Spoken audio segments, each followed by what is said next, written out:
அவ்வளவு பரபரப்பா சோதம் அழியறதுக்கு நேரம் எல்லாம் நடந்துகிட்டு இருக்குது. பரலோகமே பாக்குது. ஏன்னா மிகப்பெரிய நியாய தீர்ப்பு ஒண்ணு பூமியில் நடக்க போகுது. ஒரு கவலையும் இல்லாம இருக்காம பாருங்க.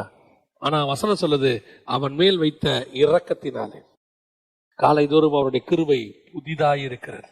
பல நேரங்கள்ல உங்களுக்கும் எனக்கும் வந்த நியாய தீர்ப்பு நமக்கு தெரியாது. கர்த்தருடைய கிருபை தான் காப்பாத்தி கொண்டிருக்கிறது.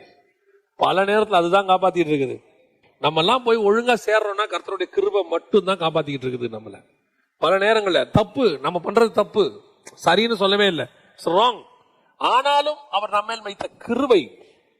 லோத்து பண்றது தப்பு போன்னு சொல்றாரு, ஆனாலும் கூட லோத்து என்ன செய்யல, தாமதிக்கிறான்.